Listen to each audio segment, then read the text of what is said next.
15 मार्च 2024 रोजीच्या कॅबिनेट मंत्रिमंडळ बैठकीतील मंजुरीनुसार राज्य शासनाने यंत्रमाग व्यवसायास 27 अश्वशक्तीखालील ग्राहकांना प्रति युनिट ₹1 व 27 ते 201 अश्वशक्तीपर्यंतच्या यंत्रमागांना 75 पैसे युनिट सवलत जाहीर केली होती.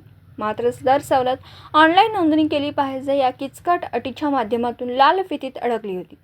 दरम्यान याबाबत लोकसभा निवडणूक प्रचारादरम्यान 13 एप्रिल 2024 रोजी कोल्हापूर येथे मुख्यमंत्र्यांना यंत्रमागधारकांचे शिष्टमंडळ भेटलं असता मुख्यमंत्री एकनाथ शिंदे यांनी सदर अट रद्द करा असे आदेश प्रधान सचिवांना दूरध्वनीवर दिले होते.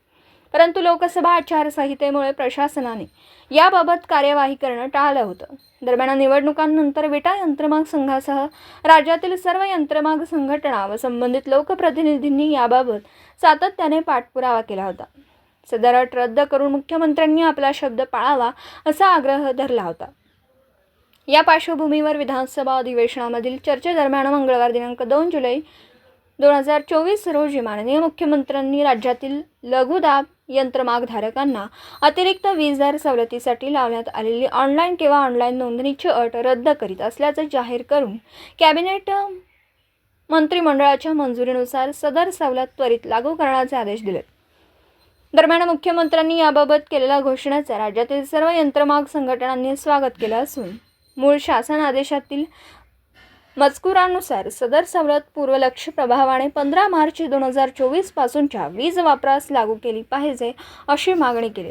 राज्यातील यंत्रमाग संघटनांच्या बरोबरच आमदार प्रकाश आवाडे, आमदार रईस शेख, अबू आसिम आझमी यांनी यासंदर्भात विधानसभा अधिवेशनात चर्चा उपस्थित करून ऑनलाईन नोंदणीची अट रद्द करण्याची मागणी केली होती. किरण ताळेकर, अध्यक्ष, विटा यंत्रमाग संघ, विटा. दिवसभरातील घडामोडींचा आढावा घेण्यासाठी पाहत रहा N24 मराठी न्यूज चॅनल.